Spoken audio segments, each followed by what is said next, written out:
Strength of material में जो हमारा कुछ टॉपिक्स बच गए थे, तो उसमें हमारा पहला टॉपिक है शियर स्ट्रेसेस इन बीम्स।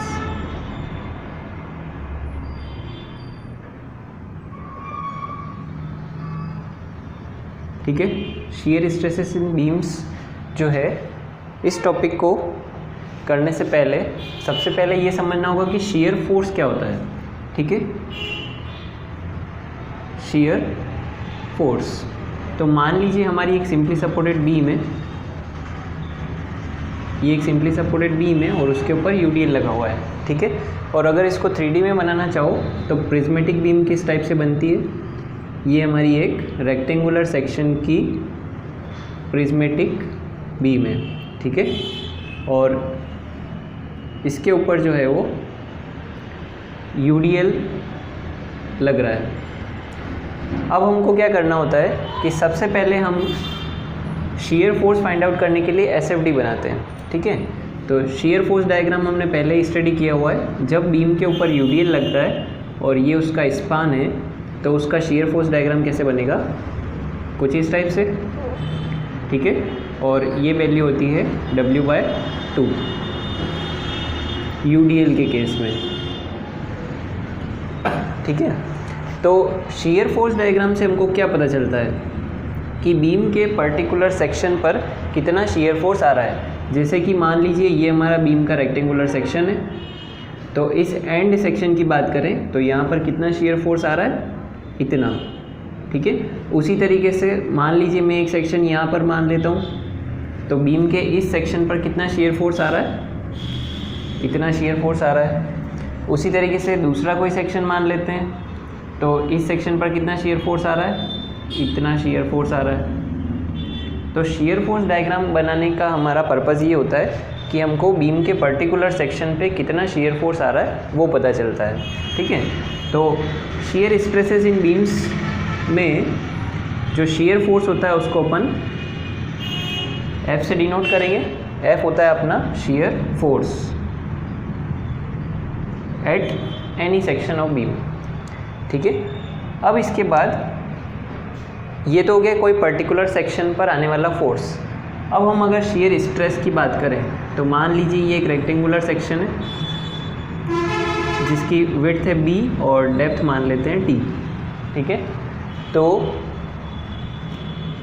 अब हमने देखा कि इस सेक्शन पर शियर फोर्स आने वाला कितना है, F शियर फोर्स आ रहा है, लेकिन इस F शियर फोर्स के कारण इस सेक्शन में शियर स्ट्रेस कितनी होगी वो हमको कैलकुलेट अब करना होता है। तो मान लीजिए ये न्यूट्रल एक्सिस है, तो बीम के हर पॉइंट पर, इस पॉइंट पर, इस पॉइंट पर, हर पॉइंट पर अलग अलग शियर स्ट्रेसेस आती है in the direction of depth. ठीक है, तो बीम में डेप्थ की डायरेक्शन में हर पॉइंट पर अलग अलग शियर स्ट्रेसेस की वैल्यू होती है, लेकिन विड्थ की डायरेक्शन में शियर स्ट्रेस कांस्टेंट रहती है। कैसे, मान लीजिए मैं इस पॉइंट की बात कर रहा हूँ, बॉटम पॉइंट की, तो इस पॉइंट में इस लेवल पर शियर स्ट्रेस सेम होगी। ऐसा नहीं होगा कि यहाँ शियर स्ट्रेस की वैल्यू अलग है, यहाँ शियर स्ट्रेस की वैल्यू अलग है, यहाँ अलग है, यहाँ अलग है, यहाँ अलग है, ऐसा नहीं होता है। विड्थ की डायरेक्शन में पर्टिकुलर पॉइंट पर शियर स्ट्रेस की वैल्यू कांस्टेंट रहती है। जैसे इस लेयर पर शियर स्ट्रेस की वैल्यू सेम होगी, फिर इस लेयर पर सेम होगी, फिर इस लेयर पर, फिर इस लेयर पर, इस तरीके से शियर स्ट्रेस एक्ट करता है। ठीक है, मान लीजिए अब इसमें हम इस पॉइंट पर शियर स्ट्रेस होती है 0। ठीक है, टॉप पे और बॉटम पर, ये हमको पता है। रेक्टेंगुलर सेक्शन में या फिर बीम में टॉप और बॉटम पर शियर स्ट्रेस की वैल्यू होती है 0। तो इस पॉइंट पर मान लीजिए 0 शियर स्ट्रेस की वैल्यू है, इस पॉइंट पर मान लीजिए थोड़ी बढ़ जाएगी, मान लो 1 न्यूटन पर mm² हो गया, फिर इस पॉइंट पर गए तो 2 न्यूटन पर mm² हो गया। इस टाइप से शियर स्ट्रेस हर लेवल पर वेरी करती जाती है। ठीक है, तो ये हो गया हमारा शियर स्ट्रेस का बेसिक आइडिया कि क्या होता है शियर स्ट्रेस। अब हम देखते हैं इसमें कि क्या फॉर्मूला अप्लाई होता है। तो शियर स्ट्रेस में हमको बेसिक एक मेन जो फॉर्मूला लर्न करना होता है वो होता है शियर स्ट्रेस इन बीम को Q से डिनोट करते हैं या फिर टाउ से डिनोट करते हैं। ठीक है, शीयर स्ट्रेस को। तो शीयर स्ट्रेस इक्वल टू होता है F/IZ AY बार। ये होता है हमारी शीयर स्ट्रेस का फॉर्मूला।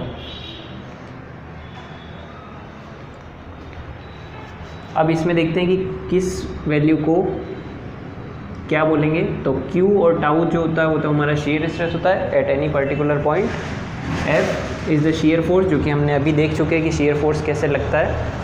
I होता है inertia of the section. Z होता है width, Z is width of beam, ठीक है।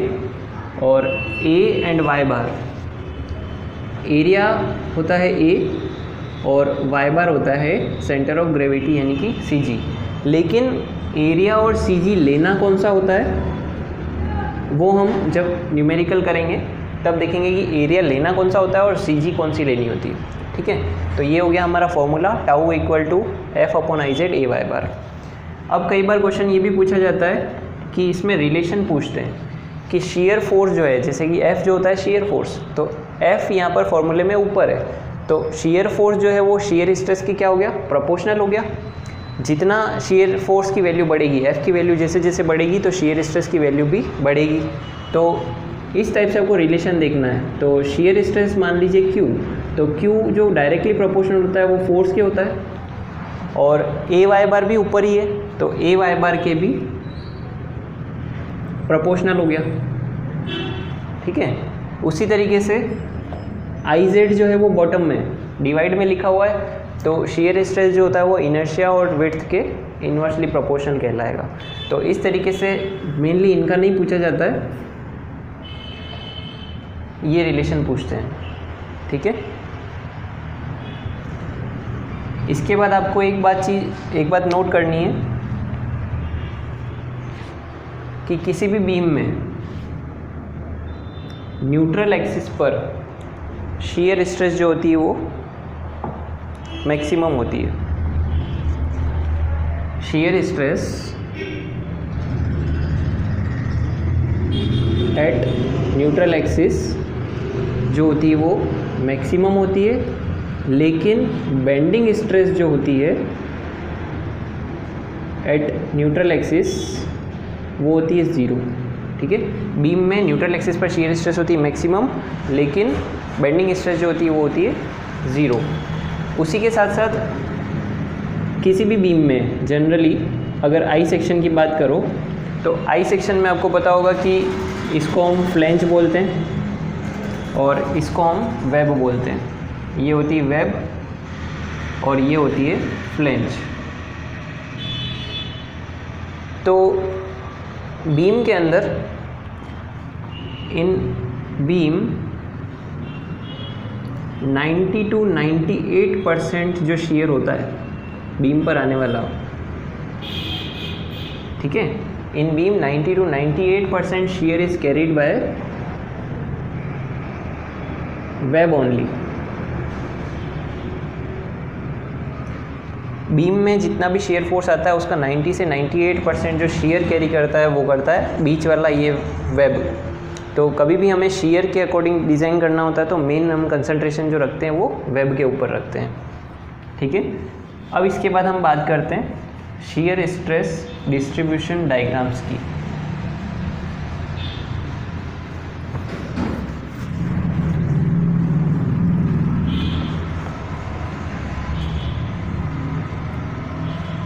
सबसे पहले हम लेंगे रेक्टेंगुलर सेक्शन को।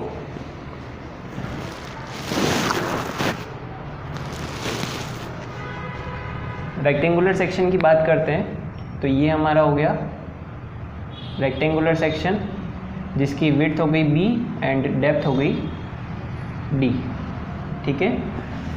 इसमें हमको एक तो टॉप पर निकालना होता है शेयर स्ट्रेस, एक बॉटम पर निकालना होता है और एक न्यूट्रल एक्सिस पर निकालना होता है, ठीक है।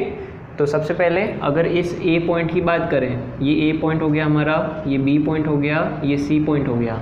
मेरे को शेयर स्ट्रेस कैलकुलेट करनी है Q एट A पॉइंट। तो फॉर्मूला क्या लगाते हैं हम, F/IZ AY बार, ठीक है। फोर्स को फोर्स रहने देंगे क्योंकि फोर्स अभी हमारे पास नहीं है, हम फॉर्मूला डिराइव कर रहे हैं। इनर्शिया को इनर्शिया ही रहने दो, या फिर रेक्टेंगल का इनर्शिया क्या होता है, BD³/12। ठीक है, रेक्टेंगल का इनर्शिया, पूरे सेक्शन का इनर्शिया BD³/12 होता है। ठीक है, इसके बाद आती है Z। अब Z मैंने बताया था, Z होती है बीम की विड्थ। तो क्योंकि हम इस पॉइंट पर कंसीडर कर रहे हैं, अभी इस पॉइंट को कैलकुलेट कर रहे हैं, A पॉइंट को, तो A पॉइंट पर बीम की विड्थ कितनी है, B विड्थ है। फिर आता है एरिया। अब एरिया कौन सा लेना होता है, तो एरिया लेते वक्त ध्यान रखना कि आप जिस पॉइंट पर शियर स्ट्रेस कैलकुलेट कर रहे हो उसके ऊपर वाले पोर्शन का एरिया ही लेना होता है। तो यहाँ पर हम इस पॉइंट को कैलकुलेट कर रहे हैं, तो इस पॉइंट के ऊपर तो कोई एरिया है ही नहीं, तो एरिया हो जाएगा 0 और y बार, तो पूरा ही आंसर आ गया 0 Nm²। तो इस तरीके से हमको पता चल गया कि टॉप पर शियर स्ट्रेस जो होती है वो 0 होती है। उसके बाद हम सेंटर पर बात करते हैं, Q एट न्यूट्रल एक्सिस। ठीक है, वापस से वही फॉर्मूला लगाएंगे, F/IZ, A y बार वाला। F हमारे पास वैल्यू नहीं है, इनर्शिया क्या हो जाएगा, BD³/12। Z, यहाँ पर बीम की विड्थ कितनी है, यूनिफॉर्म है, तो B ही आ जाएगा विड्थ। अब लेना है मेरे को एरिया। तो एरिया को ध्यान से देखना कि एरिया कौन सा लेना है हमको, जिस पॉइंट पर कैलकुलेट कर रहे हैं हम इस पॉइंट के लिए बात कर रहे हैं, तो इसके ऊपर का ये वाला शेडेड पोर्शन आएगा। ठीक है, तो एरिया कितना हो जाएगा, ये हो जाएगा D/2, डेप्थ/2 इतना। तो एरिया लिख देंगे हम B × D/2। ठीक है, विड्थ इंटू डेप्थ। फिर आता है y बार। तो y बार क्या होता है, आपने जो एरिया लिया है उसकी CG लेनी होती है फ्रॉम द न्यूट्रल एक्सिस। इस बात को ध्यान रखना, जो एरिया लिया है उसकी CG लेनी है फ्रॉम द न्यूट्रल एक्सिस। तो ये एरिया है, इसकी CG कहाँ होगी, सेंटर में होगी। तो सेंटर से न्यूट्रल एक्सिस तक की ये वाली डिस्टेंस हमको लेनी है। तो कितना हो जाएगा, ये पूरा D/2 है, तो ये हो जाएगा D/4। ठीक है, D/2 का भी आधा, तो ये CG आ गई हमारे पास D/4। इसको सॉल्व करते हैं हम, कितना आता है, B से B कट जाएगा, D³ है यहाँ पर, और यहाँ पर 2D है, तो ये 2D कट गए, और B क्या बचेगा हमारे पास, F ऊपर बच गया हमारे पास, कुछ नहीं बचा ऊपर, डिवाइडेड बाय यहाँ पर बच गया BD/12, यहाँ पर इंटू 1/2 और 1/4 बच गया। ये 12 ऊपर चला जाएगा, डिवाइड में है तो इस 12 को हम ऊपर लिख देते हैं। ठीक है, 2 से काटा इसको 6 टाइम्स, और फिर 2 की टेबल से काटा, 2 3 × 6, 2 2 × 4, तो ये आ गया 3F/2BD। ये होता है हमारी शियर स्ट्रेस का formula at the neutral axis. और एक और बात आपको ध्यान रखनी है कि न्यूट्रल एक्सिस पर शियर स्ट्रेस की वैल्यू जो होती है वो मैक्सिमम होती है, तो इसी को हम Qmax भी बोलेंगे। Qmax हो गया 3F/2BD रेक्टेंगुलर सेक्शन के लिए। ठीक है, तो हमने पता चल गया हमको कि टॉप पर और बॉटम पर जो शियर स्ट्रेस की वैल्यू होती है वो तो 0 होती है, और न्यूट्रल एक्सिस पर मैक्सिमम होती है, और वो कितनी होती है, 3F/2BD होती है। अब इसके बाद हमको पूछते हैं मीन शियर स्ट्रेस, मीन यानी कि एवरेज शियर स्ट्रेस। तो एवरेज शियर स्ट्रेस कैसे निकल सकती है, सिंपल सा फॉर्मूला है उसका, फोर्स अपॉन एरिया। ठीक है, अगर एवरेज शियर स्ट्रेस पूछा है Q मीन, तो होता है force upon area. Normal force होता है जो फोर्स लग रहा है, और एरिया इसमें पूरी बीम का आ जाता है, सेक्शनल एरिया। फोर्स की जगह फोर्स रहने दो, और एरिया की जगह B × D लिख सकते हैं हम। ठीक है, तो ये Q मीन आ गया। अब इसके बाद दोनों का रेशियो भी पूछ सकते हैं कि Qmax और Q मीन के बीच में रिलेशन क्या होता है।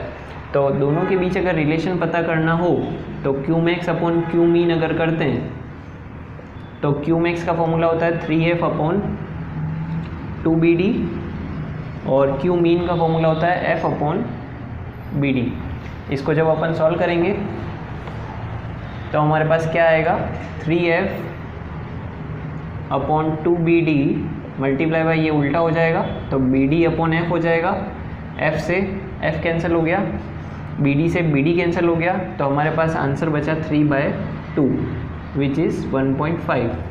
तो Q max upon Q minimum होता है, सॉरी Q मीन होता है 1.5, ठीक है।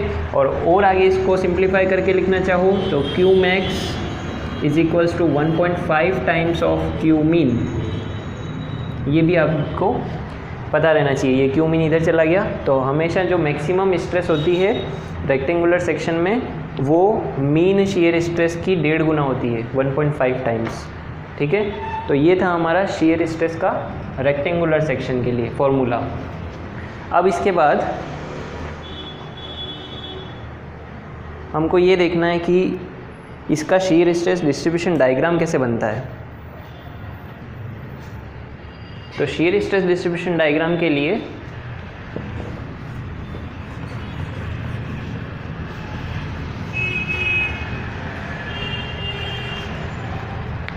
फिगर के पास में एक लाइन खींचेंगे, ठीक है।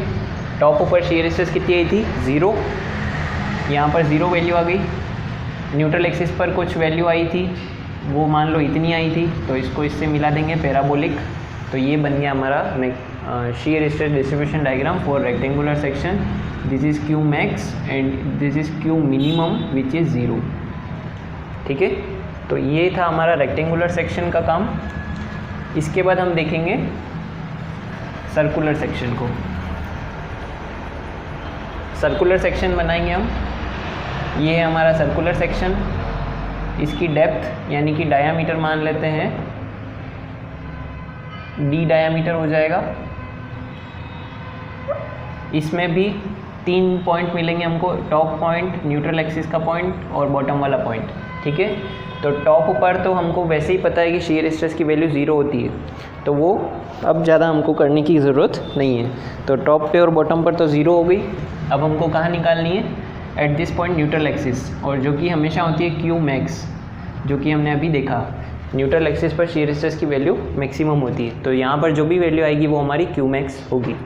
अब Q मैक्स डिराइव करते हैं। Q at neutral axis equal to F upon IZ A y bar, ठीक है।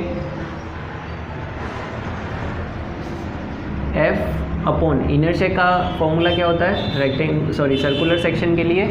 सर्कुलर सेक्शन के लिए इनर्शिया होता है π/64 D की पावर 4, लेकिन अभी हम यहाँ लगाएंगे नहीं, वो जब न्यूमेरिकल करना हो तो लगा देना।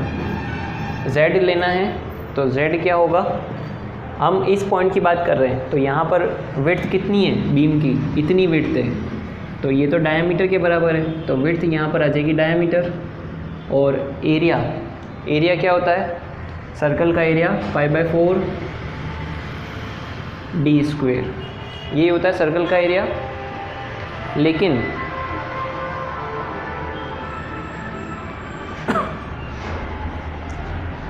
यहाँ पर जो एरिया लेना होगा हमको, वो कौन सा एरिया लेना होगा, ओनली इस पॉइंट के ऊपर का एरिया, जो कि हमने पहले भी देखा हुआ है। हमको जिस पॉइंट पर कैलकुलेट करनी है स्ट्रेस, उसके ऊपर का एरिया लेना होता है। तो ये एरिया कितना हो जाएगा, पूरा सर्कल का एरिया होता है π/4 D², ठीक है। और ये हाफ सर्कल है, सेमी सर्कल है, तो उसमें भी डिवाइडेड बाय 2 कर दो, तो आधा सर्कल हो गया। फिर लेनी है हमको CG, ठीक है। तो CG क्या होती है, जो एरिया आपने कंसीडर किया है उसकी न्यूट्रल एक्सिस से CG। तो मान लीजिए ये एरिया इसका एक CG वाला एक्सिस ये गया, तो यहाँ से यहाँ तक की डिस्टेंस कितनी होती है, तो हमने सेमी सर्कल के लिए CG का फॉर्मूला पढ़ा हुआ है, विच इज़ 4r/3 पाई होता है, ठीक है। तो यहाँ पर हम डाल देते हैं 4r/3 पाई। क्लियर। अब इसको हमको सिंप्लीफाई करना है, सॉल्व करेंगे। चलो इनर्शिया का फॉर्मूला भी डाल ही देते हैं। इनर्शिया का फॉर्मूला क्या होता है, π/64 D की पावर 4। तो πd4 तो यहाँ आ गया, और 64 क्योंकि डिवाइड में है तो वो मैं ऊपर भेज देता हूँ, तो ऊपर 64F हो जाएगा, ठीक है। वो 64 जो डिवाइड में आना था वो ऊपर चला गया। इसको सॉल्व करते हैं, क्या क्या कैंसिल हो रहा है, पाई से पाई कैंसिल हो रहा है, और डी स्क्वायर से ये 4 कट गया, ठीक है। और क्या होगा यहाँ पर स्क्वायर, चलो अभी इसको नहीं काटते हैं, इसको 4 रहने दो और इसको डी स्क्वायर को डी स्क्वायर ही रहने दो। तो हमारे पास क्या आ रहा है 64f डी स्क्वायर इंटू 4 और रेडियस, ये है रेडियस। रेडियस को हम क्या लिख सकते हैं, रेडियस को हम d/2 लिख सकते हैं d की फॉर्म में। तो रेडियस की जगह आ जाएगा d/2, क्लियर। और डिवाइड में क्या बच रहा है यहाँ पर d4 और d, तो d5 हो जाएगा ये, ठीक है। 4 × 2 8 और 3 पाई। इस तरीके से ये कुछ जो भी वैल्यूज़ हमारी बची है वो।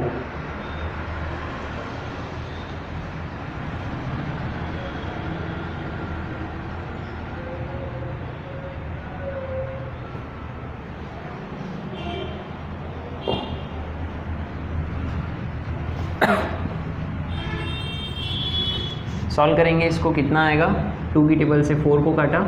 चलो इसको इनर्शिया को नहीं रखते हैं क्योंकि फॉर्मूला भी आपको इनर्शिया की फॉर्म में ही रखना है, तो इसको ऐसे ही कर देते हैं। F/I, Z की जगह आ जाएगा D, एरिया हो जाएगा π/4 D स्क्वायर का हाफ और CG is 4R/3 pi, 4R/3 पाई। ये हो गया। इनर्शिया नहीं रखना है क्योंकि बुक में इनर्शिया फॉर्मूला जो दे रखा है वो इनर्शिया की फॉर्म में दे रखा है। इसके बाद यहाँ पर रेडियस की जगह क्या आ जाएगा d/2, तो रेडियस को हमने लिख दिया d/2, ठीक है। सॉल्व करेंगे, क्या हो जाएगा, पाई से पाई कैंसिल हो जाएगा, d से ये d गया, इस 4 से ये 4 गया, तो क्या बचेगा FD स्क्वायर अपॉन 2 × 4I, ठीक है। और ये यहाँ पर 2 × 4 और यहाँ पे 3 भी है तो ये 12 हो जाएगा, 2 × 4 4 3 12। तो ये आंसर हो गया हमारा Qmax का फॉर सर्कुलर सेक्शन, ठीक है।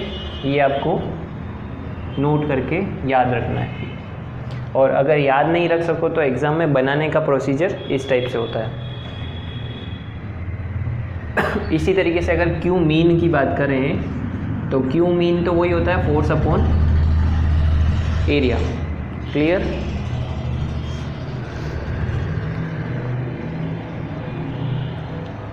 अब इसके बाद हमको वापस से रिलेशन फाइंड आउट करना है Qmax और Q मीन के बीच में, ठीक है। तो Qmax और Q मीन का रिलेशन क्या होगा, Qmax upon Q mean equals to FD square upon 12I divided by force upon area, यही होगा Qmax अपॉन Q मीन। इसको सॉल्व करना पड़ेगा हमको, FD square upon 12I multiply by ये फोर्स अपॉन एरिया उल्टा हो जाएगा, तो एरिया अपॉन फोर्स हो जाएगा, फोर्स से फोर्स कैंसिल हो गया, तो क्या बचेगा D स्क्वायर, ठीक है। एरिया को हम क्या लिखेंगे, सर्कल का एरिया होता है π/4D स्क्वायर, ठीक है। फिर यहाँ पर डिवाइड में 12I है, तो 12 इंटू इनर्शिया हो जाएगा π/64D की पावर 4, ठीक है। सारी वैल्यूज डाल दी, ये 64 यहाँ पर डिवाइड में है तो कहाँ चला जाएगा, ऊपर चला जाएगा, तो इस 64 को मैं हटाकर ऊपर डाल देता हूँ यहाँ पर, ठीक है। क्या क्या कट रहा है देख लो, ऊपर देखो D स्क्वायर और D स्क्वायर, तो D4 ऊपर हो गया ये वाला, और यहाँ पर भी D4 है, ये कट गया, पाई से पाई कट गया, तो 64 डिवाइडेड बाय 12 इंटू 4, कैंसिल कर देंगे इसको 4 की टेबल से।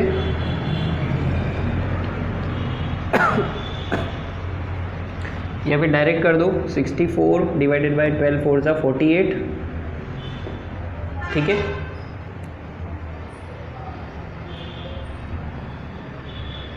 किसकी टेबल से काट सकते हैं इसको? अगर 2 की टेबल से काटते हैं तो डायरेक्ट 14 की 2 2 सा 4, 2 4 सा 8, 2 3 सा 6, 2 2 सा 4, 8 की टेबल से काट दो इसको, 8 4 सा 32, 8 3 सा 24। तो हमारे पास Q max upon Q mean आ गया 4/3, ठीक है। तो यहाँ पर इधर मैं लिख देता हूँ Q max upon Q mean equal to होता है 4/3 आंसर। ये रेशियो होता है इन दोनों का। क्लियर? अब इसके बाद हम बात करेंगे इसका शीयर स्ट्रेस डिस्ट्रीब्यूशन डायग्राम कैसे बनता है। वीडियो को पॉज करके और नोट्स कॉपी में उतार लेना। इसके बाद हम इसका शीयर स्ट्रेस डिस्ट्रीब्यूशन डायग्राम बनाना है। तो कैसे बनेगा? टॉप पर शीयर स्ट्रेस की वैल्यू होती है 0, सेंटर पे न्यूट्रल एक्सिस पर होती है कुछ इतनी वैल्यू, तो इसको भी इससे मिला देंगे तो शीयर स्ट्रेस डिस्ट्रीब्यूशन डायग्राम बन गया इसका इस शेप का, और ये कर्व होता है पैराबोलिक। क्लियर?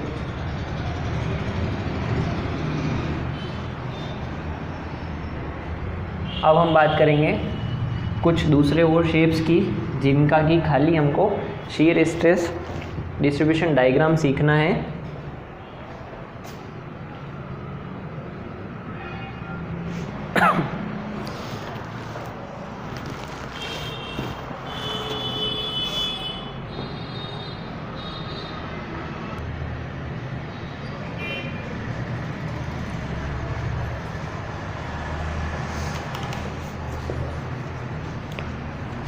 सबसे पहले हम होलो सर्कल की बात करते हैं, होलो सर्कुलर सेक्शन की।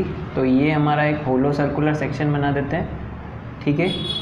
मतलब कि एक पाइप है जो कि बीम की फॉर्म में होगा। तो उसका जो शीयर स्ट्रेस डिस्ट्रीब्यूशन डायग्राम बनेगा वो बनता है इस पॉइंट पर 0, फिर इस पॉइंट पर कुछ वैल्यू आएगी तो वो होती है इतनी, ठीक है। ये इतनी डिस्टेंस पर जाएगा। फिर इसके बाद न्यूट्रल एक्सिस पर निकालना है यहाँ पर, तो वो थोड़ा और आगे जाएगा इस टाइप से, और फिर सिमेट्रिकल है तो वो सिमिलर नीचे बन जाएगा। ये बनता है होलो सर्कुलर सेक्शन के लिए। एग्ज़ाम में आपको फिगर बने हुए आ सकते हैं और आपको मैच करना हो सकता है, इसलिए ये डायग्राम्स आपको याद करने। इसके बाद अगर स्क्वायर सेक्शन है तो स्क्वायर सेक्शन में तो कोई दिक्कत की बात नहीं है, क्योंकि स्क्वायर तो रेक्टेंगल जैसा ही होगा। ये आ गया जाए Q मैक्स। इसके बाद बात करते हैं अब अगर इस स्क्वायर सेक्शन को रोटेट कर दिया जाए जिससे कि इसका जो ये डायगोनल है ये वाला वो वर्टिकल हो जाए, तो बीम कैसी बन जाएगी? कुछ इस टाइप की हमारी बीम बन जाएगी। ये भी कई बार पूछा जाता है कि डायगोनल अगर वर्टिकल हो बीम का स्क्वायर सेक्शन में तो क्या होगा। तो इसका जो डिस्ट्रीब्यूशन डायग्राम बनता है वो कुछ थोड़ा डिफरेंट बनता है।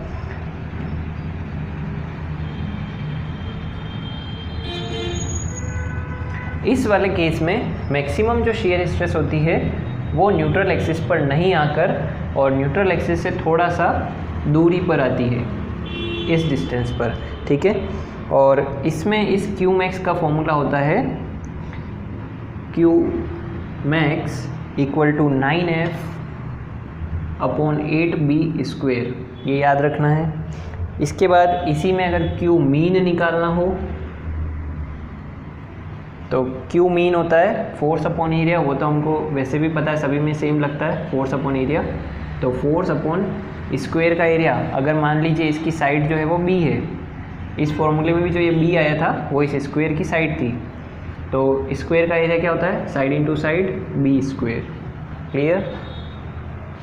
इसके बाद हम एक ट्रायंगुलर सेक्शन की बात करते हैं। ये इंपॉर्टेंट सेक्शन है आपका। अगर ट्रायंगुलर शेप की बीम है और उसकी हाइट जो है वो h है, ठीक है, तो उसका जो डिस्ट्रीब्यूशन डायग्राम बनेगा वो कुछ इस तरीके से बनेगा। लेकिन ये बात आपको ध्यान रखनी है कि इस केस में मैक्सिमम स्ट्रेस जो होती है वो न्यूट्रल एक्सिस पर नहीं आती है, वो थोड़ी सी ऊपर आती है, ठीक है। और कहाँ पर आती है? तो हमको ये तो पता ही है कि न्यूट्रल एक्सिस कितनी डिस्टेंस पर होता है। ट्रायंगल की CG क्या होती है? फ्रॉम द बेस h/3 होती है, ये हमको पता है, ठीक है। लेकिन जो मैक्सिमम स्ट्रेस जो आएगी क्यू मैक्स वो आएगी h/2 पर, मतलब कि डेप्थ के मिडिल में, मिड पॉइंट पर आती है, तो h/2 पर आती है, ठीक है। और इसमें क्यू मैक्स का फॉर्मूला हो जाएगा हमारे लिए Q max equals to 3f/bh and Q mean अगर बात करें तो 8f/3bh होता है, फोर्स अपॉन एरिया करके ही निकाला हुआ है, ठीक है। तो ये कुछ basic shear stress distribution diagram थे हमारे। अच्छा, एक और बात बीच में बतानी रह गई थी कि हमने बात की थी अभी कि शेयर स्ट्रेस जो लगती है वो विड्थ वाइज कांस्टेंट रहती है, मतलब विड्थ में कोई वेरिएशन नहीं होता है उसकी शेयर स्ट्रेस में, ठीक है। डेप्थ पर जैसे जैसे अपन अलग अलग पॉइंट पर जाते हैं तो शेयर स्ट्रेस बदलती जाती है। तो मान लीजिए अगर हमारी एक रेक्टेंगुलर बीम है तो इसमें क्या होगा, हर पॉइंट पर मान लीजिए इस लेयर पर शेयर स्ट्रेस कुछ और होगी, इस लेयर पर कुछ और होगी, इस लेयर पर कुछ और होगी, इस लेयर पर कुछ और होगी, ठीक है। लेकिन इस लेयर के हर पॉइंट पर शेयर स्ट्रेस जो इस पॉइंट पर लग रही है वही दूसरे इन पॉइंट्स पर भी लगेगी, ये क्लियर है। तो ये बात ध्यान रखना, बीम कांस्टेंट क्रॉस सेक्शन की भी होनी चाहिए। बीम अगर आपकी इस शेप की है मान लो, तो फिर विड्थ में शेयर स्ट्रेस यूनिफॉर्म या फिर कांस्टेंट नहीं रहेगी। तो जब तक बीम आपकी यूनिफॉर्म विड्थ की है तब तक ही वो कॉन्सेप्ट लगेगा, बाकी नहीं लगेगा।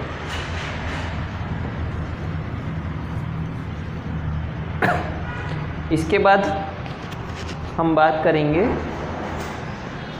कुछ न्यूमेरिकल्स की, कि इसके जो न्यूमेरिकल करते हैं वो कैसे करेंगे, ताकि जो हमारे सिलेबस में है channel section, L section, T section, जो भी सेक्शन है वो भी आपको क्लियर हो जाएंगे।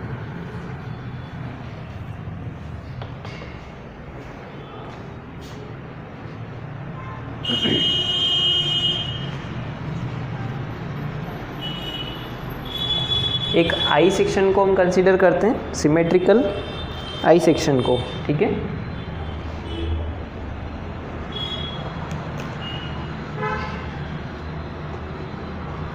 जिसमें कि कैलकुलेशन वो आप करेंगे, खाली मैं बताऊंगा कि किस टाइप से उसको सॉल्व करना होता है। तो मान लो कि एक ये आई सेक्शन बना दिया हमने, ठीक है। इसकी डायमेंशन लिख देते हैं 100 mm, इस टाइप से। यहाँ पर 10 mm थिकनेस ऑफ फ्लैंज, इसकी विड्थ कर दो 8 mm और टोटल डेप्थ हो जाएगी मान लीजिए 200 mm, ठीक है। अब इसमें आपको बीम में ये तो पता ही है कि ये जो पोर्शन होता है वो फ्लैंज होती है दोनों, और ये जो पोर्शन होता है वो वेब होता है, और मैक्सिमम 90 to 98% जो शेयर कैरी करता है वो वेब करता है। अब इसमें कुछ नाम आएंगे, जैसे कि हमको शेयर स्ट्रेस कहाँ कैलकुलेट करनी होगी, एक यहाँ पर, एक यहाँ पर, एक यहाँ पर, एक न्यूट्रल एक्सिस पर, एक यहाँ पर, एक यहाँ पर और एक यहाँ पर। 1 2 3 3 7 पॉइंट हो गए हमारे जिस पर कि हमको कैलकुलेशन करनी है। तो इन पॉइंट्स के भी कुछ नाम होते हैं, जो कि एग्ज़ाम में क्वेश्चन अगर ऐसा लिखा हुआ आ गया तो आपको लैंग्वेज समझ में आनी चाहिए। तो पहले मैं वो समझा देता हूँ कि नाम कैसे देते हैं इनके। ये हमारी मान लीजिए आई सेक्शन है, ठीक है। सबसे पहले इस पॉइंट का तो कुछ नहीं है, ये तो क्यू टॉप या फिर क्यू एफ बोल सकते हो, क्यू फ्लैंज में है इसलिए क्यू एफ, ठीक है। क्यू या फिर इसको क्यू एट टॉप भी बोल सकते हो, ये तो तुमको समझ में आ जाएगा। लेकिन मेन पॉइंट जो आता है वो आता है ये वाला, ठीक है। तो इस पॉइंट को हम नाम देते हैं, मतलब स्टैंडर्ड इसका जो नाम बोलते हैं वो होता है Q F at junction with web.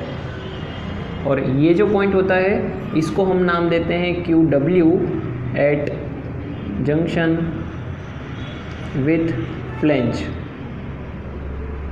इस वाले पॉइंट को। और न्यूट्रल एक्सिस वाला जो ये पॉइंट होता है वो तो क्यू मैक्स कहलाता है, क्योंकि हमको पता है न्यूट्रल एक्सिस पर शेयर स्ट्रेस मैक्सिमम आती है। और सिमिलर पॉइंट्स ये भी हो जाते हैं, ठीक है। तो ये नाम्स दोनों जो हैं वो आपको याद रखने हैं। इस पॉइंट पर QF वैल्यू आएगी, लेकिन उसका पूरा नाम क्या होगा, QF at junction with web.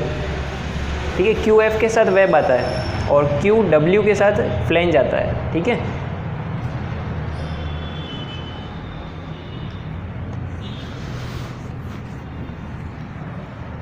और मान लीजिए हमारा जो क्वेश्चन था इसमें शियर फोर्स जो लगने वाला है वो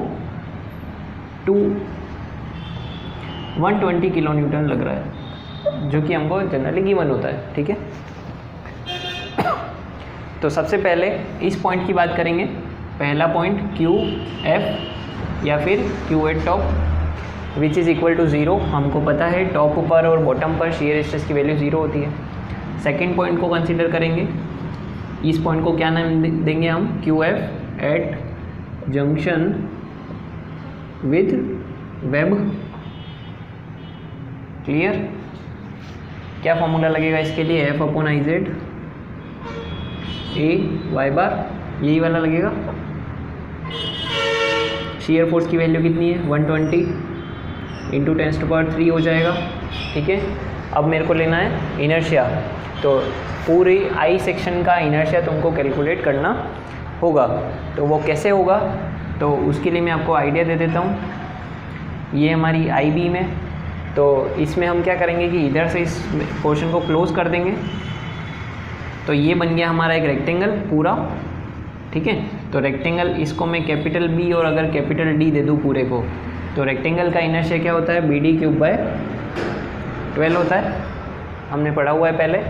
अब इस पूरे रेक्टेंगल में से अगर हम ये दो छोटे वाले रेक्टेंगल माइनस कर देंगे तो हमारे पास I सेक्शन का इनर्शिया आ जाएगा। तो माइनस, अब हम इसमें से भी इस रेक्टेंगल को पकड़े, तो मान लीजिए इसकी जो ये वेट थे उसको मैं B स्मॉल b दे देता हूँ और इसकी इस डेप्थ को मैं D दे देता हूँ स्मॉल d।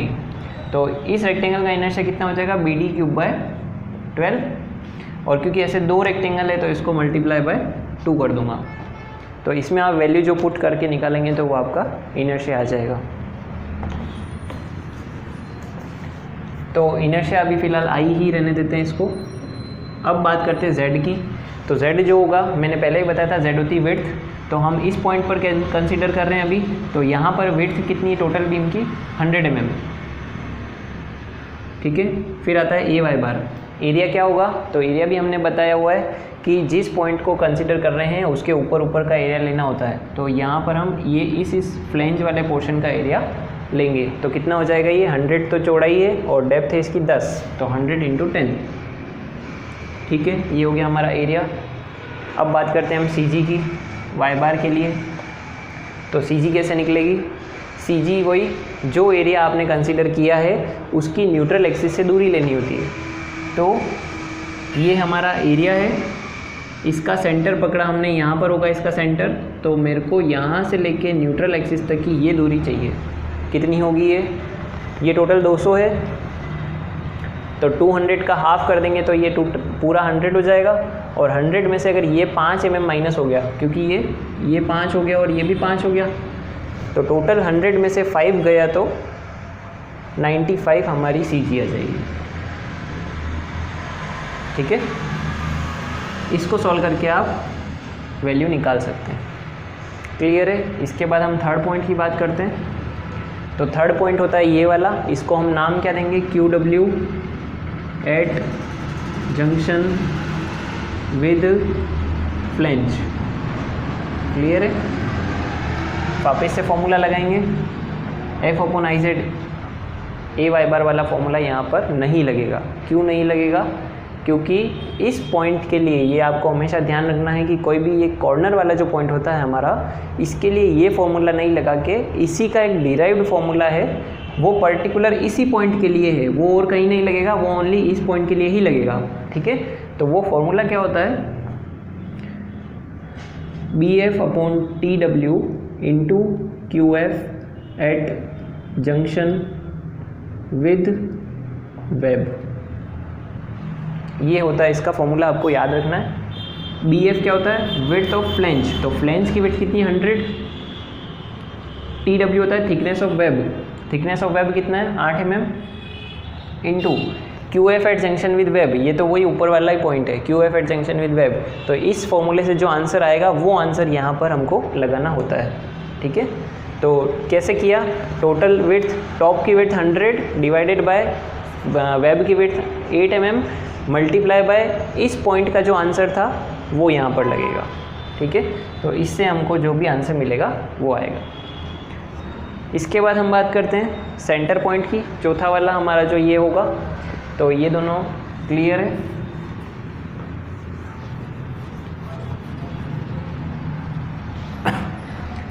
अब हम न्यूट्रल एक्सिस की बात करते हैं। तो न्यूट्रल एक्सिस पर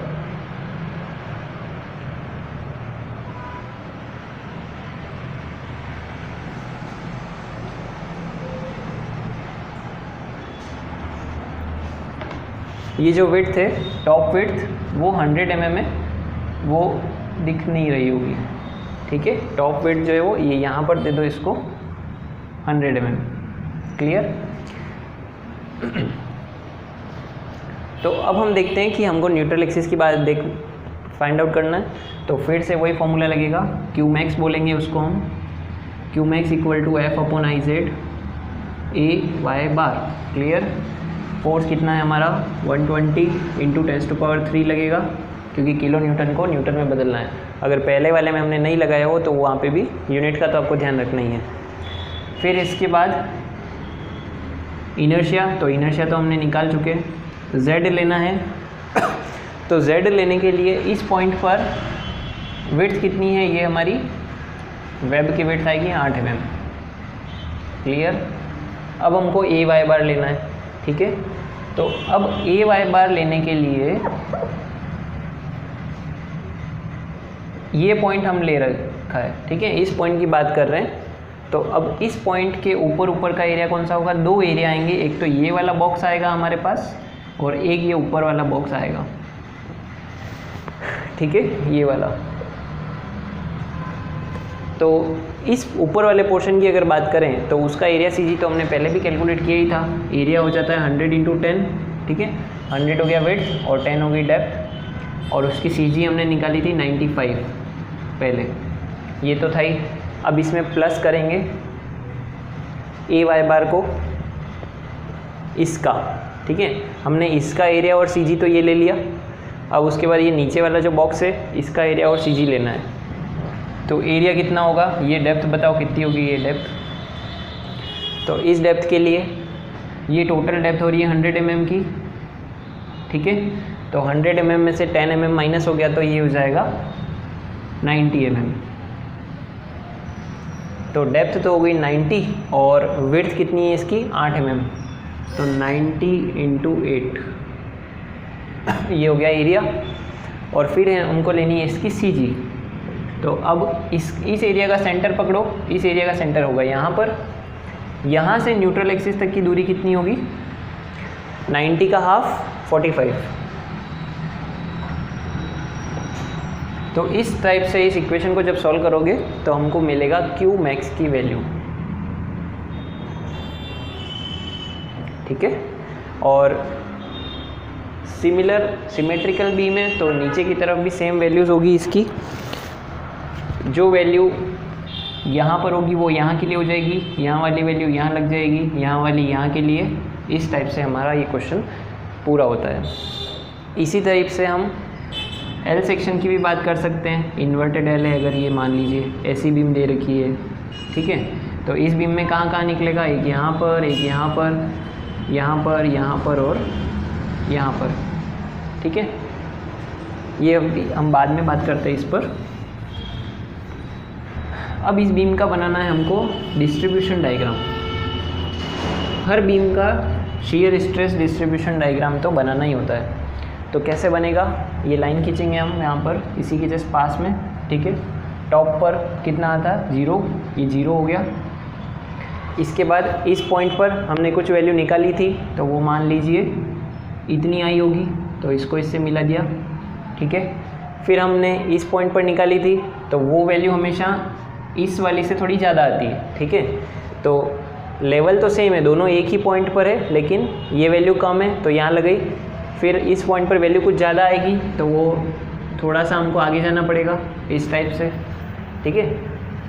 फिर सेंटर पे जाना है, तो हमको पता है कि यहाँ पर मैक्सिमम वैल्यू आती है, तो सबसे बड़ी वैल्यू सेंटर पे यहीं पे होगी, तो इसको इससे मिला दिया इस टाइप से, और फिर एज इट इज़ नीचे इस टाइप से। ये बनता है हमारा shear stress distribution diagram I section का। अब हम एल सेक्शन की बात करते हैं। तो एल सेक्शन का डिस्ट्रीब्यूशन डायग्राम कैसा बनता है, तो देखिए, अगर इस वाले पोर्शन को नहीं देखें तो सबसे पहले यहाँ पर 0 आएगा, उसके बाद यहाँ पर वैल्यू आएगी, कुछ वैल्यू आ जाएगी, मान लो इतनी आ गई, ठीक है। अब इसके बाद यहाँ पर निकालना है, तो यहाँ के लिए भी वो फॉर्मूला वही वाला लगेगा, B F upon T W into Q F at junction with web, वो वाला। तो यहाँ के लिए 0, यहाँ के लिए ये वैल्यू लगा दी इतनी, फिर यहाँ के लिए कुछ ज़्यादा वैल्यू आ जाएगी तो वो इतनी हो जाएगी, और फिर न्यूट्रल एक्सिस पर आती मैक्सिमम, तो वो न्यूट्रल एक्सिस पर मिला दिया इतना, थोड़ा सा ज़्यादा, और फिर यहाँ पर जाना है बेस में जो कि 0 होता है, तो डायरेक्ट ये मिल जाएगा हमारे 0 वाले से, ठीक है। इसके बाद अगर टी सेक्शन की बात करें,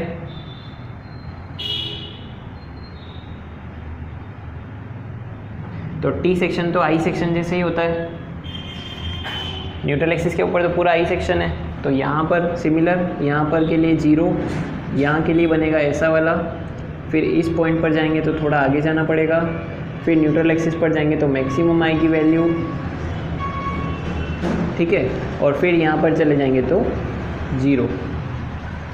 टी सेक्शन और एल सेक्शन का सिमिलर बनता है। इसी के साथ साथ एक और सेक्शन आता है जो कि थोड़ा सा डिफरेंट है। आई सेक्शन में अगर वेब जो होती है वो वर्टिकल होती है, ठीक है। अब मैं इस वेब को अगर रोटेट कर दूं, वेब को हॉरिजॉन्टल बना दूं, तो वो कैसी बन जाएगी, मेरी जो आई बीम है वो ऐसी बन जाएगी, ठीक है। तो इसके लिए डायग्राम कैसा बनना चाहिए वो देखते हैं। ये न्यूट्रल एक्सिस, तो इसमें कुछ स्पेशल पॉइंट होते हैं। सबसे पहले हमको यहाँ कैलकुलेट करना होगा, उसके बाद इस पॉइंट के जस्ट सामने यहाँ पर, फिर यहाँ पर, और फिर यहाँ पर, और सिमिलरली नीचे यहाँ पर, यहाँ पर और यहाँ पर, ये पॉइंट्स इसमें होते हैं। तो इन पॉइंट्स का ध्यान नहीं रखना है आपको, एग्ज़ाम में ये नहीं पूछेंगे, लेकिन इसका डायग्राम याद रखना है। कैसे बनेगा, यहाँ पर 0, फिर यहाँ पर कुछ वैल्यू आएगी इसकी इतनी, फिर इस पॉइंट पर वैल्यू थोड़ी कम हो जाती है इसमें, तो कम होने का मतलब हमको अंदर जाना पड़ेगा, ठीक है। हमेशा क्या हो रहा था कि इस वाले पॉइंट पर वैल्यू बढ़ रही थी। इसके बाद हम न्यूट्रल एक्सिस पर जाएंगे, तो न्यूट्रल एक्सिस पर यहाँ पर मैक्सिमम स्ट्रेस नहीं आती है, ये ध्यान रखना है। तो कुछ थोड़ी सी ज़्यादा वैल्यू आती है, तो वो मान लीजिए इतनी आ रही है, तो वो ऐसे मिलेगा, और फिर सिमेट्रिकल जाके ऐसे मिल जाता है। तो ये हो गया एच सेक्शन का डिस्ट्रीब्यूशन डायग्राम, ठीक है। तो ये जनरली आपका शियर स्ट्रेस वाला चैप्टर में यही टॉपिक्स थे। अब इसके बाद कुछ अगर एमसीक्यूज़ पे हम देखें तो कुछ क्वेश्चन इसके देखते हैं हम।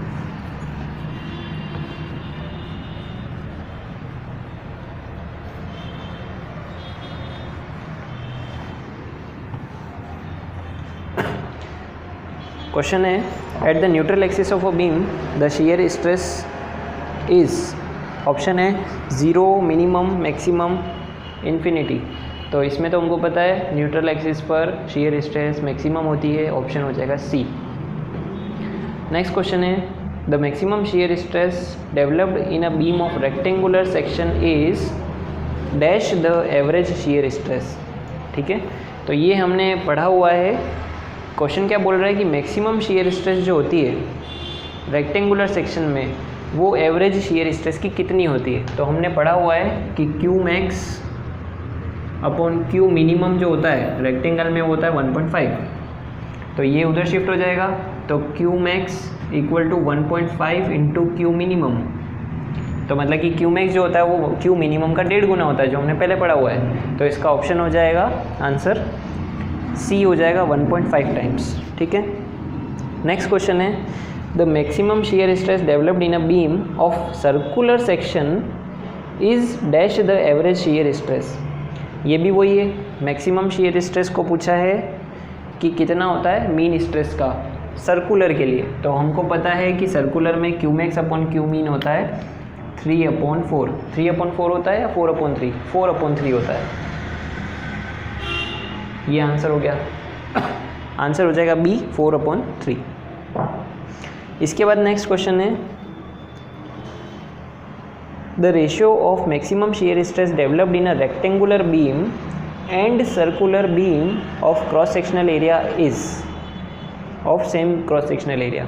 ठीक है, तो ऑप्शन है 2/3, 3/4, 1 और 9/8। इसको हम करके देखते हैं। क्या पूछा है क्वेश्चन में कि रेशियो जो है मैक्सिमम शियर स्ट्रेस का रेक्टेंगुलर और सर्कुलर बीम में क्या होता है। पहले आप वीडियो को पॉज करके खुद करके ट्राई करना, उसके बाद सॉल्यूशन देखना। ठीक है, तो हम देखते हैं कि रेक्टेंगुलर में क्यू मैक्स कितना होता है। रेक्टेंगुलर में क्यू मैक्स होता है 3F/2BD, यही होता है। और सर्कुलर में क्यू मैक्स कितना होता है FD²/12I।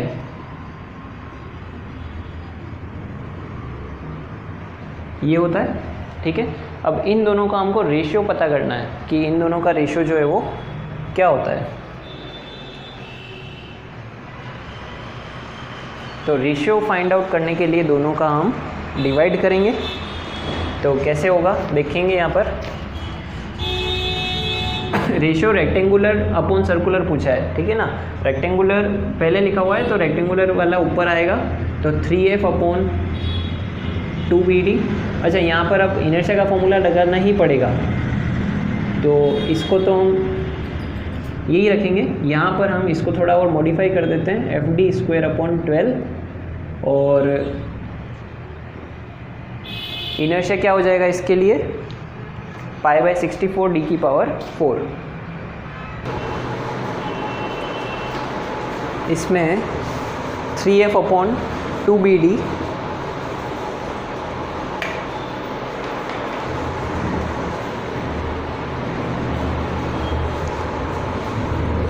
मल्टीप्लाई बाय ये इसके दोनों का डिवाइड करना है। ठीक है, दोनों का रेशियो निकालना है। तो रेक्टेंगुलर का ये हो गया, इसके डिवाइड में FD²/12 आ जाएगा। ठीक है, तो ये उल्टा होके ऊपर चला जाएगा, तो इसको अपन लिखेंगे 3F/2BD multiply by FD²/12। Sorry, उल्टा हो जाएगा ये 12/FD²। लेकिन ये इतना आसान नहीं है। आपको लग रहा होगा कि अब D से D कट जाएगा और जो भी है F से F कट जाएगा, लेकिन यहाँ पर क्वेश्चन में हमको एक इम्पोर्टेंट बात लिखी हुई है कि दोनों जो बीम्स है उनका सेक्शनल एरिया सेम होना चाहिए। ठीक है, और एक और बात, इस वाले पोर्शन में जो D है वो है रेक्टेंगल की डेप्थ। ठीक है, और जो ये वाला D है वो है सर्कल का डाया। ठीक है, तो दोनों, ये वाला D अलग है, ये वाला D अलग है। तो मैं यहाँ क्या करता हूँ कि सर्कल वाले के लिए स्मॉल d नहीं लिख के कैपिटल D लिख रहा हूँ, ताकि हमको ध्यान रहेगा कि ये दोनों अलग अलग है। ये बात तो ठीक हो गई। अब क्या करेंगे इसको, क्योंकि ऑप्शन तो हमारे पास कुछ नंबर्स में दिए हुए हैं, तो उसके लिए हमको एरिया वाली बात पर कंसंट्रेट करना होगा कि भाई वो एरिया वाली बात क्या थी। तो वो बोल रहा है क्वेश्चन में कि दोनों का एरिया सेम है। ठीक है, तो एरिया के लिए हम क्या करेंगे कि सर्कल का एरिया इक्वल टू रेक्टेंगल का एरिया कर सकते हैं, क्योंकि क्वेश्चन में कंडीशन दी हुई है। तो एरिया ऑफ रेक्टेंगल क्या होता है, B × D, और डाया हम कैपिटल मान रहे हैं। ठीक है, तो रेक्टेंगल का एरिया इक्वल टू सर्कल का एरिया, ये हुआ BD इक्वल टू π/4 D²। तो यहाँ से हम क्या करेंगे कि इस D² की वैल्यू को निकाल लेंगे। तो यहाँ से डी स्क्वायर को हम क्या लिख सकते हैं, 4BD/पाई। हमने यहाँ से डायामीटर डी स्क्वायर की वैल्यू निकाल ली, अब उसको हम यहाँ पुट कर देंगे तो वो रेक्टेंगल की बी और डी की फॉर्म में आ जाएगा। ठीक है, तो यहाँ पर डी स्क्वायर की जगह फॉर्मूला डालना है और यहाँ पर हम इनर्शिया भी लगाना था, एक इनर्शिया भी इसके साथ है। ठीक है, तो अब हम यहाँ पर वैल्यूज पुट करते हैं। 3F/2BD मल्टीप्लाई बाय 12, इनर्शिया क्या होता है π/64 D⁴। ठीक है, डायामीटर तो कैपिटल डी मान रहा हूँ मैं यहाँ पर, और अपॉन में FD square,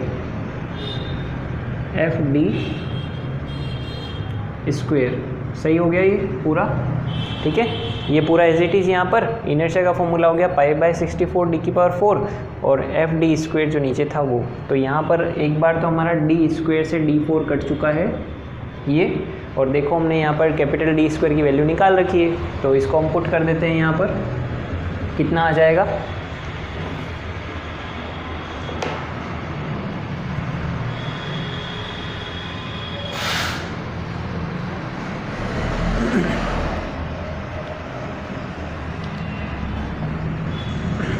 (3F/2BD multiply by 12 pi D square की जगह हम लिख देते 4BD/पाई। ठीक है, और डिवाइडेड में क्या बच रहा है 64F। क्लियर है, अब इस इक्वेशन को आपको पूरा सॉल्व करना है। कैसे होगा ये सॉल्व, तो यहाँ पर क्या क्या कैंसिल हो रहा है देखेंगे, F से F कैंसिल हो रहा है, पाई से पाई कैंसिल हो रहा है, BD से BD कैंसिल हो रहा है, 4 से इसको काट देते हैं 16 टाइम्स, तो हमारे पास अभी क्या बच गया 4 × 3 सॉरी 12 × 3 है ना, डिवाइडेड बाय 16 × 2। ये नंबर्स बच गए, कितना हो जाएगा ये,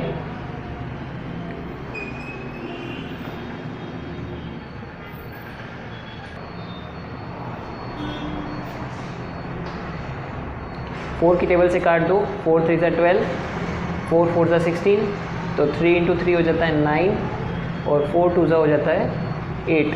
तो ये हमारा आंसर आ गया 9/8। तो एग्ज़ाम में आपको इस टाइप से थोड़ा ध्यान रखना है, छोटी छोटी एक एक वर्ड का भी ध्यान रखना है। उसमें क्वेश्चन में दिया हुआ था कि सेम क्रॉस सेक्शन, उसकी बहुत इंपॉर्टेंट बात है। अगर आप ये फाइंड नहीं करते हो और डायरेक्ट यहाँ पर रेक्टेंगल की डेप्थ से सर्कल का अगर डाया कैंसिल आउट करते हो तो वो पूरा क्वेश्चन गलत हो जाएगा। क्लियर, इसके बाद हम नेक्स्ट क्वेश्चन पे जाते हैं।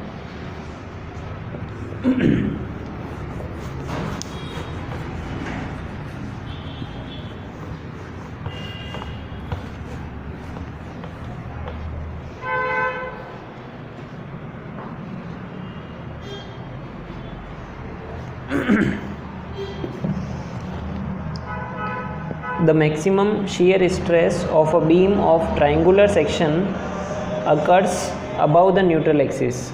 ये आपका स्टेटमेंट है, करेक्ट है या इनकरेक्ट है। तो हमको पता है कि न्यूट्रल एक्सिस से ऊपर आता है हमेशा, ट्रायंगुलर सेक्शन हो गया ये। इसमें हमको पता है कि मैक्सिमम स्ट्रेस जो होती है वो न्यूट्रल एक्सिस से हमेशा ऊपर आती है। इसका डायग्राम भी हमने कुछ इस टाइप से बनाया था। यहाँ पर मैक्सिमम स्ट्रेस आती है और वो आती है h/2 पर। तो इसका आंसर करेक्ट हो जाएगा कि ये जो स्टेटमेंट है वो करेक्ट है। इसके बाद नेक्स्ट है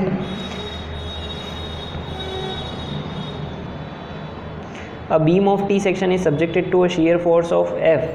The maximum shear force will occur at the, एक T section की बात कर रहे हैं जिसमें कि shear force लग रहा है F। तो ये पूछा है कि मैक्सिमम shear force कहाँ लगेगा। तो हमको पता है कि T सेक्शन में मैक्सिमम shear force जो है वो न्यूट्रल एक्सिस पर लगेगा। तो इसका आंसर हो जाएगा C, neutral axis of the section. ठीक है, इसके बाद और नेक्स्ट क्वेश्चन देखते हैं हम।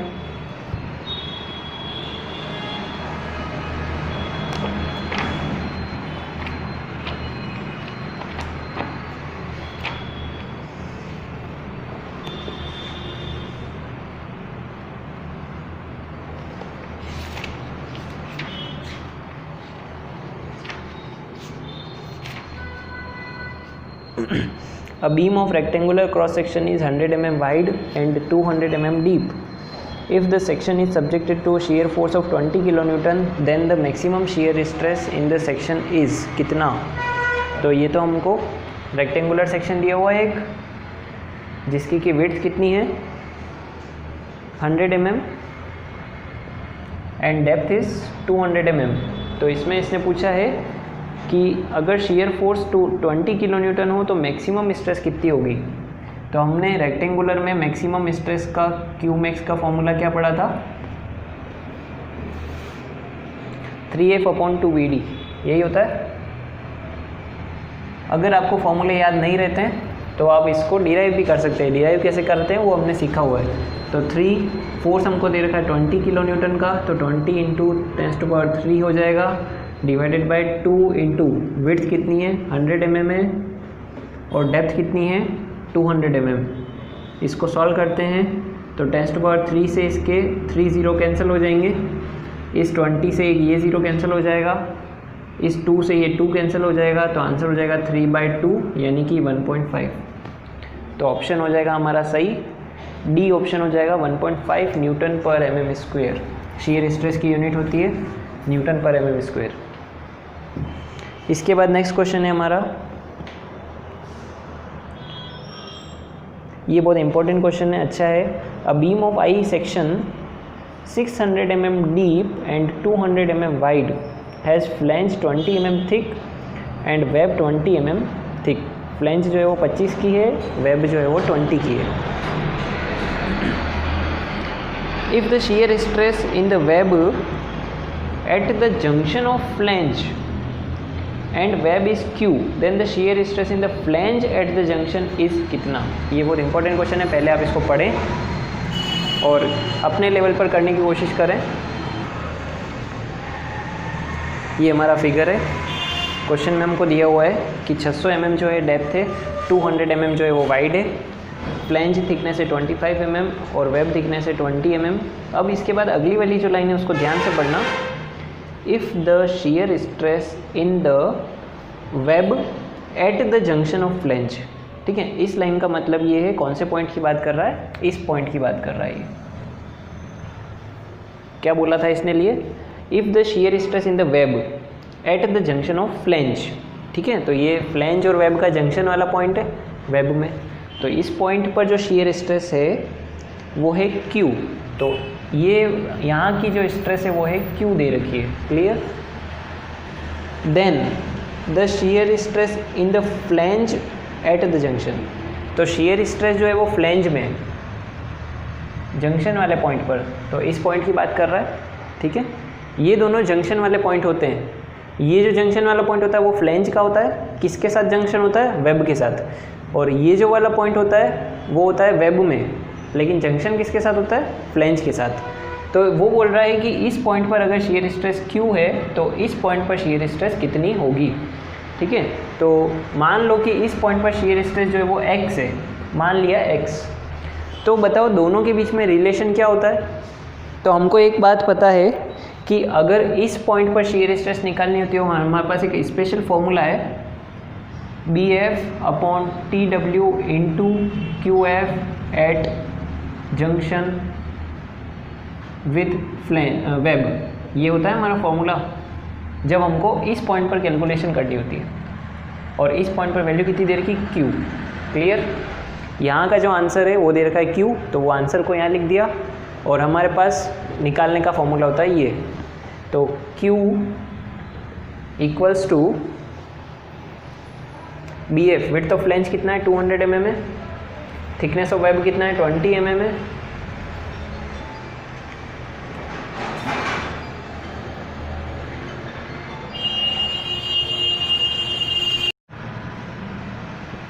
और यहाँ पर आंसर कितना दे रखा है हमको, x मान लिया था इसको हमने, ठीक है, यही होता है। तो x की वैल्यू कितनी हो जाएगी, x इक्वल टू 20Q/200। तो 20 से ये कट गया कितनी बार, 10 टाइम्स। तो आंसर आ गया हमारे पास Q/10। तो Q/10 हो गया, डिवाइड में 10 है तो इसका आंसर हो जाएगा 0.1 Q, ठीक है, क्योंकि 1/10 को ये ऊपर 1 बचा, नीचे 10 बचा, तो 1/10 को हम लिख सकते हैं 0.1 और साथ में Q तो है ही है। तो इसका आंसर हो गया हमारे पास, फोर्थ ऑप्शन हो गया D, 0.1 Q। तो ये था हमारा शीयर स्ट्रेस वाला चैप्टर। इसके नेक्स्ट वीडियो में हम दूसरे टॉपिक्स को देखेंगे।